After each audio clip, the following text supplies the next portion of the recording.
Hi everyone, this is the second in a series of Blended Seasons cards that I'm showing that uses the new Blended Seasons bundle, available for a limited time only during the month of August.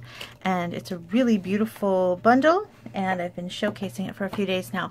I love the dies, I love these framelits particularly, and all the elements. And I showed my first one in the series was this card here, where we used the floral stamp.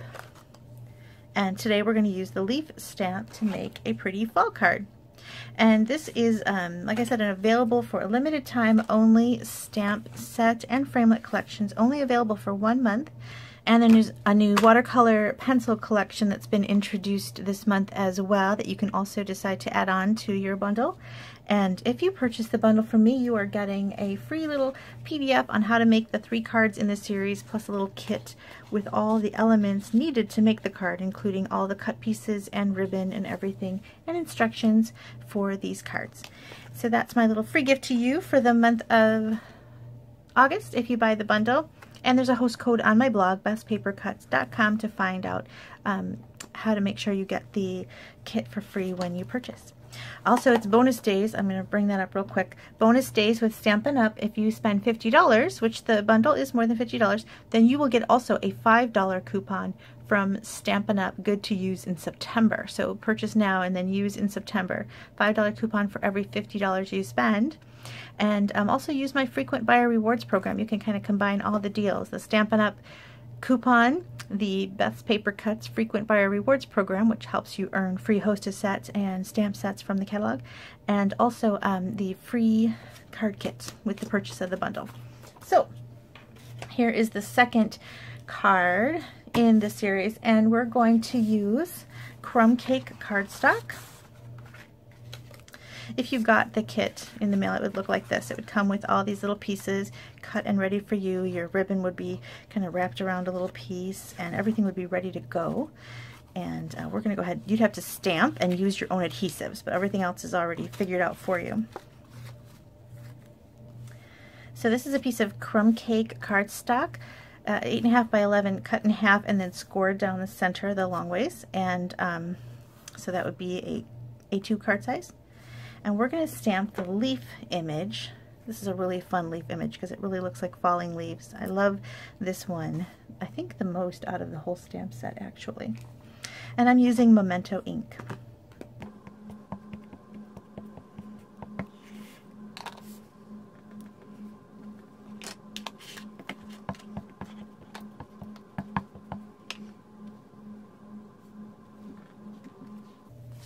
So I've got stamped twice,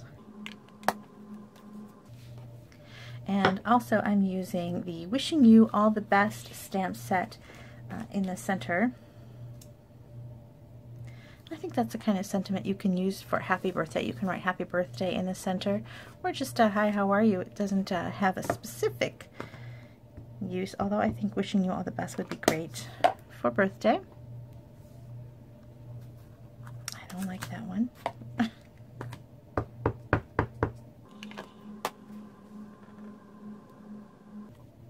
Much better. I'm going to put that aside. Now I went ahead and used watercolor pencil assortment number 2 to color these in. I love this new watercolor assortment. I think it's perfect for fall. You get a Cajun Craze and a crushed curry. And then on this card I also used some garden green. You can bring in cherry cobbler if you want. Where's garden green? There he is. There's also Granny Apple Green, which is new. There's some really great color additions. You might even want to bring in cherry cobbler. The watercolor pencils do not have to be used with watercolor. On this card, I just used them straight as pencils. And you can decide if you want to use a blender pen to blend those colors in, but I love to sometimes just use them straight as pencils and not really do much blending. But that's a choice you can make. Another thing you can use on these cards, you can use your Stampin' Write markers, although I think that the pencils lend themselves really nicely to coloring on colored cardstock. The opacity on these is really good. You're not gonna lose a lot of colors. See, the vibrancy on that the vibrancy of the crushed curry comes through even on top of the crumb cake cardstock.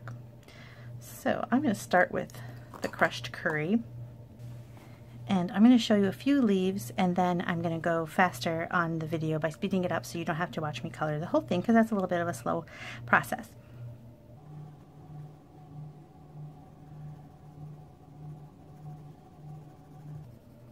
So I'm starting with crushed curry just because I think it's my favorite.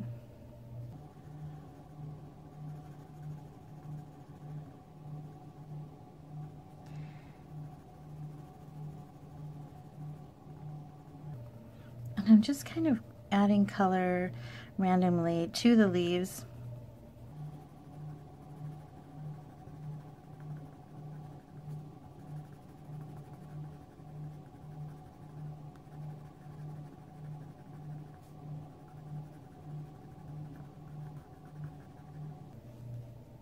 I don't think you're going to see this one, so I'm not going to color it. Nope.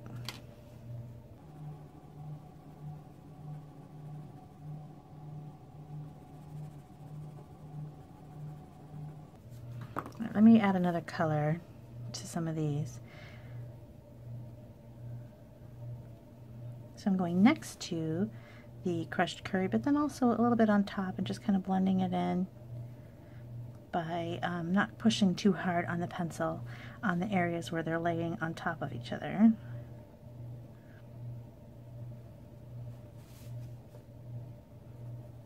And now see how nicely the pencils cover even on top of the crumb cake cardstock?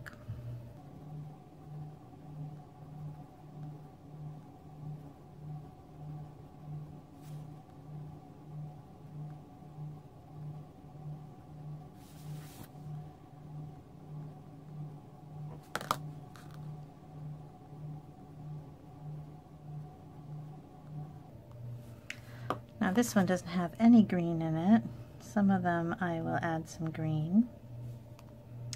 So you can kind of see how nicely the pencil covers on top of the crumb cake, and also how nicely they work together. By using light strokes when they go on top of each other, you've got a nice coverage and they blend nicely. And you can go heavier if you want some deeper tones just by pressing a little deeper on the, maybe near the veins.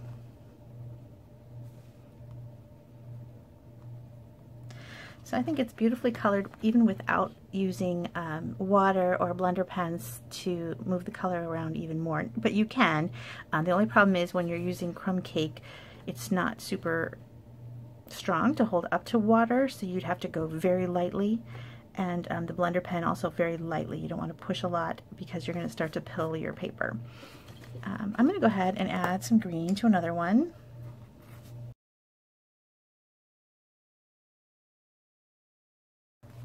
So this one I added some garden green and crushed curry and Cajun craze. I tend to like less green in my fall leaves for some reason. But anyway, that's those two. And then I'm going to go ahead and go faster and finish coloring, and then I'll be back and we'll put the rest of the card together.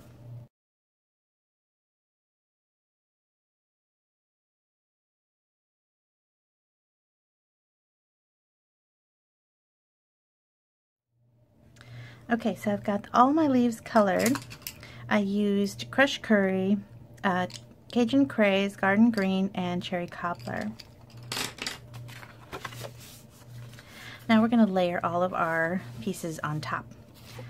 So I'm using some of this really fun copper trim, and I'm going to show you what I like best about it. So it comes kind of nice and tidy here on this roll. It's just called copper trim. But look what happens. You can actually pull it apart and get it really frayed just by pulling on the sides and working with it a little bit. And I think that looks really interesting. And then let's say you decided you've pulled it apart too much, it goes right back. Isn't that funny? So it's just really fun to play with and get it. If you end up with some of these strings going out all over the place, you can cut them. But I think that is a really fun look. Little copper netting. And I put some on the top and the bottom. You can run a whole ribbon lengthwise, but I like to work with little bits and pieces for some reason.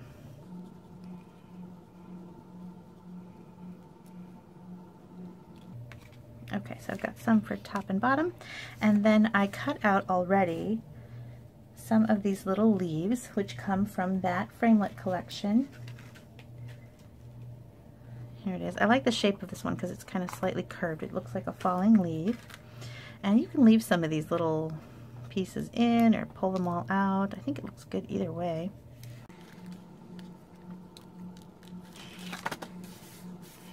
Okay, so we're going to go ahead and use dimensionals to give it some height.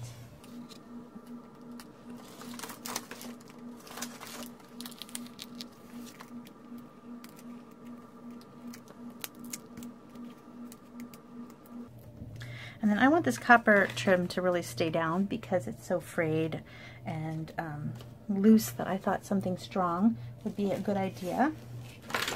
So I'm going with this tear tape, and I'm going to put a little strip in the corners.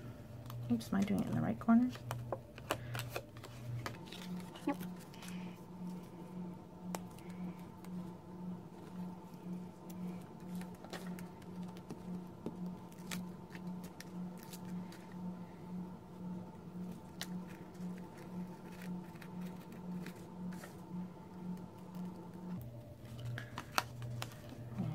Trim coming out. Okay, and then I have the leaves actually behind the sentiment, so I have yet another layer. So to put down my copper thread, I just add a little bit of adhesive, and I take this copper thread and I just kind of wrap it around my fingers. I usually go around 3 fingers a few times. 1, 2, 3, 4. And then just kind of allow it to fall down, and then I press it, and then when I look for the little end, because I usually don't like the little end to show for some reason, and then I fold it back under, give another little loop. Make sure it's pressing into that adhesive, and don't go too crazy with it. It's supposed to look kind of random. Alright, and then we're going to just put our sentiment on top. But first we're going to place some of our leaves.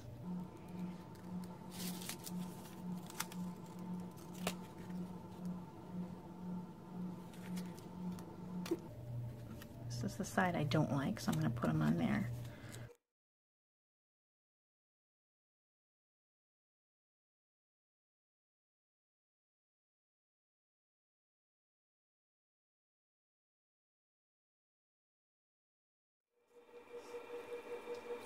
There you go. I hope you like it. I hope that you will give it a try. Remember, if you purchase the Blended Seasons bundle from me during the month of August, you will get a free kit with all supplies needed to make this card, as well as 2 others that you can check out on my blog, bestpapercuts.com.